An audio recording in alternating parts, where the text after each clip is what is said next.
Salam saudara terkasih dalam Kristus Yesus, kita jumpa lagi dalam renungan harian Embun pagi hari ini. Sebelum kita mendengarkan firman Tuhan, kita bersatu dalam doa. Damai sejahtera Allah yang melampaui segala akal dan pikiran, itulah yang memelihara hati dan pikiranmu dalam Kristus Yesus Tuhan. Amin. Saudara, saat ini dalam awal bulan Februari ini kita akan mendengarkan firman Tuhan dari Lukas 5 ayat 32. Dalam bahasa Batak Angkola dikatakan, Nada giot man miohon halak natigor umbain naroau, tapi nama miohon si pardosa do atcu dipalu dipauba rohani. Dalam bahasa Indonesia, aku datang bukan untuk memanggil orang benar, tetapi orang berdosa supaya mereka bertobat. Demikian firman Tuhan. Saudara terkasih dalam Kristus Yesus, firman ini diawali dengan perjumpaan Yesus dengan seorang yang bernama Levi, sedang duduk di rumah cukai. Yesus berkata kepadanya, "Ikutlah aku." Seorang pemungut cukai itu, pekerjaannya adalah melakukan pengumpulan pajak bagi orang-orang yang lewat. Dan yang sering terjadi, mereka melakukan tipu muslihat, menaikkan harga, dan melakukan berbagai kesulitan agar orang akan menambahkan biaya cukai yang dipergunakan. Sehingga pada saat itu, bagi orang-orang sekitar, pemungut cukai ini adalah seorang yang penuh dengan dosa, penuh dengan penipuan, penuh dengan tindakan-tindakan yang cemar. Dan banyak orang melihat sebagai pemungut cukai adalah seorang pekerjaan yang najis dan yang penuh dengan noda. Oleh karena itu, ketika Yesus memanggil seorang Levi dan dia seorang pemungut cukai tersebut, maka dia bersama dengan Yesus dan mengikutinya langsung, meninggalkan pekerjaannya. Namun bagi orang Farisi, mereka bersungut-sungut mengapa dia memanggil seorang pemungut cukai. Maka Yesus mengatakan pada firman ayat sebelumnya bahwa Yesus datang adalah untuk menyembuhkan orang yang sakit. Kalau kita baca pada ayat 31, lalu jawab Yesus kepada mereka katanya, "Bukan orang sehat yang memerlukan tabib, tetapi orang sakit." Yesus memperlihatkan bahwa tindakan keberdosaan adalah merupakan penyakit, yaitu penyakit iman.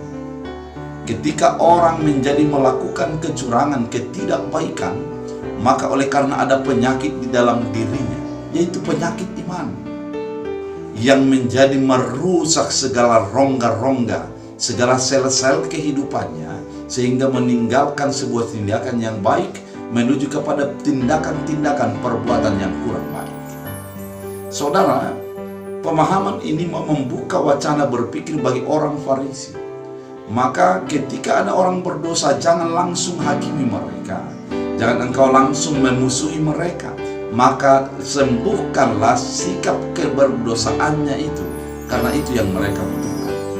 Dan kata Yesuslah di dalam firman Tuhan ayat harian pada hari ini, "Aku datang bukan untuk memanggil orang benar, tapi orang berdosa supaya mereka bertobat."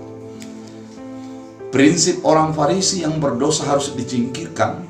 Bagi Yesus, orang yang berdosa harus dipanggil keluar dan menjadi diselamatkan, dibertobatkan dirinya, sehingga mengenal dengan tepat akan kebenaran-kebenaran Tuhan. Saudara, dalam kehidupan sehari-hari banyak orang langsung menyingkirkan orang yang berbuat salah. Banyak orang langsung memusuhi ketika ada orang yang dalam pola pikirnya itu adalah salah. Namun dalam prinsip kebereimanan kita, orang berdosa, orang bersalah itu adalah untuk diselamatkan, dikeluarkan daripada keberdosaannya, didampingi dan diterangi secara firman, sehingga dia mengenal kebenaran dan menjadi percaya dan melihat kuasa Yesus dalam kehidupannya. Saudara terkasih dalam Kristus Yesus, punishment ataupun hukuman bukanlah satu-satunya jalan untuk menjadi menyelamatkan dan mengeluarkan orang daripada kesalahannya. Namun pendampingan juga adalah bagian daripada untuk mengeluarkan orang daripada kesalahannya, daripada kekurangannya dan keterbatasannya. Saudara terkasih dalam Kristus Yesus, kehidupan kita adalah mengeluarkan orang dari rasa perasaan sakitnya, dari keadaan keterbatasannya, keluar untuk memahami anugerah dan keselamatan itu sendiri.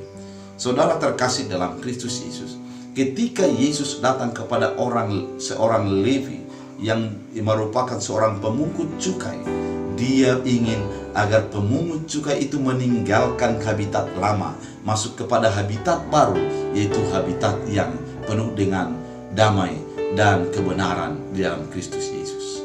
Demikian juga kehadiran kita hendaknya adalah untuk mendampingi bukan menghakimi, untuk menyembuhkan bukan untuk melukai, dan untuk mengeluarkan orang daripada pergumulannya, bukan untuk meninggalkan dan membiarkan orang lain di dalam pergumulannya. Saudara terkasih dalam Kristus Yesus, mari sebagai orang percaya berhati sebagai Kristus yang menyembuhkan yang sakit dan mengeluarkan daripada pergumulan, bukan sebagai orang Farisi yang mentertawai ataupun menggosipi ataupun hanya mengata-ngatai kekurangan orang lain tanpa ada niat untuk mengeluarkan dan menyelesaikan pergumulannya melalui pendampingan dan melalui sesuatu sikap untuk menjadi diikuti, menjadi diteladani. Saudara terkasih dalam Kristus Yesus, ketika Yesus mengatakan ikutlah aku, maka yang dipikirkan di sana adalah ketika dia mengikut Yesus, dia akan meninggalkan jati dirinya dan menjadi sebuah manusia yang baru. Demikian hendaknya kehidupan kita. Ketika kita mengatakan inilah model yang terbaik, maka ajaklah dan panggillah orang lain sehingga mereka menjadi mengikuti sikap yang terbaik yang menurut kasih Kristus yang benar tersebut. Saudara terkasih dalam Kristus, keteladanan hidup dan mengeluarkan orang daripada pergumulannya menjadi bagian daripada kehidupan kita. Oleh karena itu, siapapun kita dan bagaimanapun pekerjaan kita, mari hidup sebagai orang yang mengeluarkan daripada pergumulan dan persoalan orang lain, bukan menjadi menambah ataupun menghakiminya. Karena sikap yang demikian adalah sikap seorang pengikut Kristus. Mari ikut Yesus. Tuhan Yesus memberkati kita. Terima kasih Tuhan atas firman mengingatkan kami agar kami mengikut Yesus. Sebagaimana Yesus adalah datang untuk menyembuhkan, demikianlah kehidupan kami menjadi menyembuh, melepaskan dan mengeluarkan dari segala pergumulan.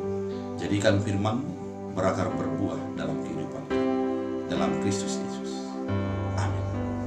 Tuhan Yesus memberkati.